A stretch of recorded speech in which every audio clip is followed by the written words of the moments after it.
Good morning, students. I hope all of you are fine today. So let's continue with the chapter which we are doing previously, which was wastewater story. Okay, students. Now our next topic is sewage treatment. So what is that?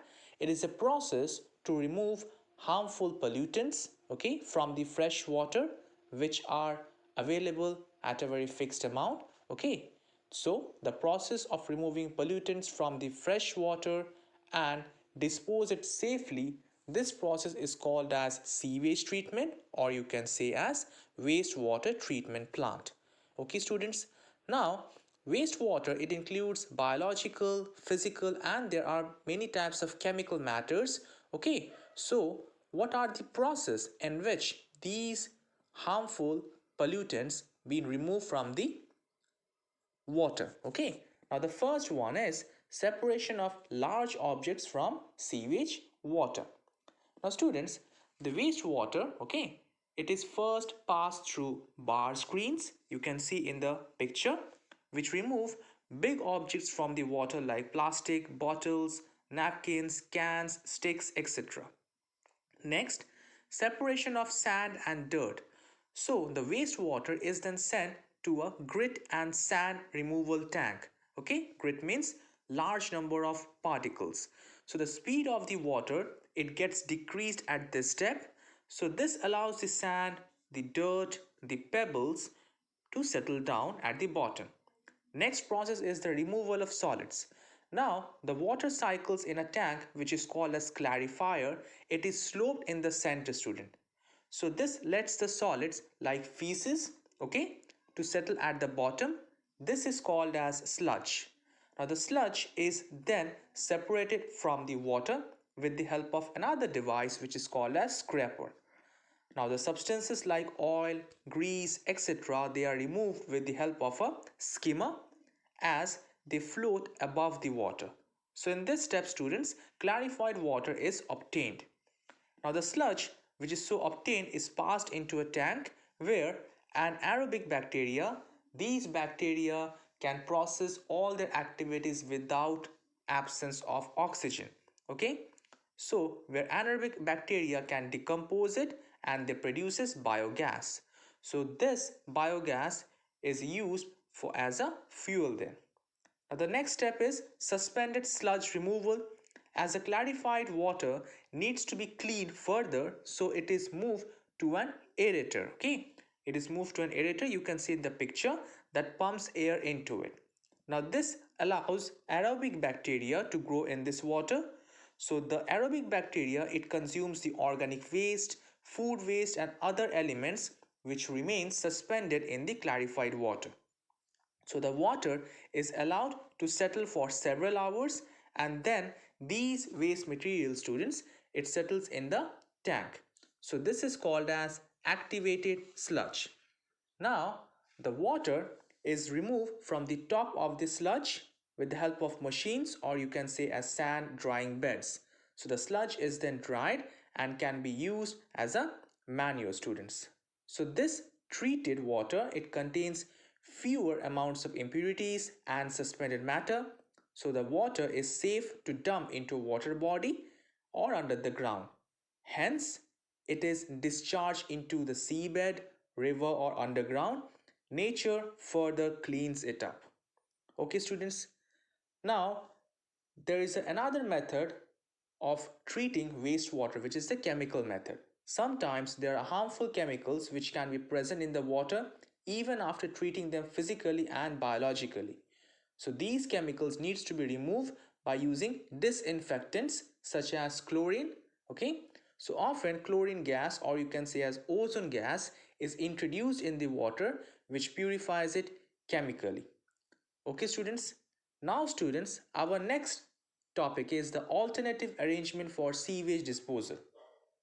Now students, as an alternative for sewage disposal is being used nowadays, for example septic tanks, compost pit toilets, and chemical toilets. So these sewage treatments use natural procedures to treat and dispose of the sewage. So the system is suitable in places where there is no such method of central wastewater collection system. So number one is the septic tank. A septic tank is often installed under the ground in houses or in buildings such as hospitals, etc. It allows decomposition of sewage from home through the action of anaerobic bacteria. Next is the chemical toilets. A chemical toilet has a separate compartment, okay, that treats human waste with chemicals and decreases their odor. And number three, composting toilets. A composting toilets treats human waste with biological processes.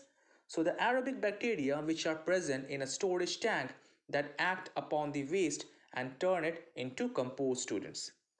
Okay, students. Now, students, our next topic is better housekeeping practices.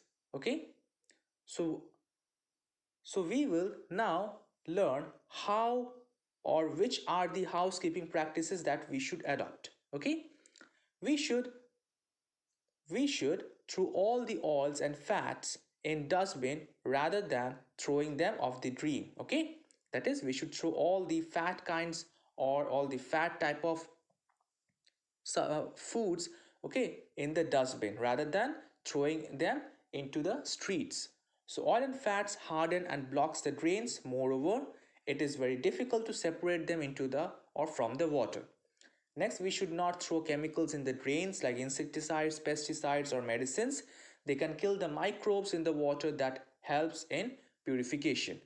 And we should not throw things in the drain that can block them like the tea leaves, food remains, soft toys, cottons, etc. Instead of, we should always throw them in the dustbin. Now, the next topic is sanitation and disease. Now, sanitation, students, refers to the health conditions of the people which are related to the disposal of sewage, human excreta, and provision of clean drinking water. Now, the poor sanitation and polluted drinking water can lead to many diseases. Hence, a sanitation system aims to provide a clean environment for us that we can stay away from diseases. Next is the improper sanitation, which gives rise to different diseases that arise from contaminated water such as typhoid, dysentery, polio, cholera, etc. And the human excreta is a health hazard which leads to soil and water pollution. Now, it can pollute the surface water as well as the groundwater, students. Hence, people should not defecate in open areas. And the last topic of this chapter, student, is the sanitation at public places. So there are numerous places in our country which are very busy, such as airports, railway stations, bus depots, etc. So at many times, students, large gatherings such as fairs and festivals are also organized where a number of people visits. So this results in the generation of large amounts of waste, and if these waste are not treated properly, then it leads to several diseases which will cause an epidemic. Okay, so hence we should all become aware and contribute to maintaining sanitation not only in our homes but also at public places. Now, if we adopt certain practices at public places, then it will help in maintaining the sanitation, for instance. And we should not throw garbage in public places and always use the dustbins, as well as we should not spit here and there around in a public place, students. So students, our chapter is completed here. So I have uploaded all the question answers through the PDF, students. So go through the PDF, learn all the answers and understood all the relative topics which are there in the chapter. Okay, students. So that's all for today.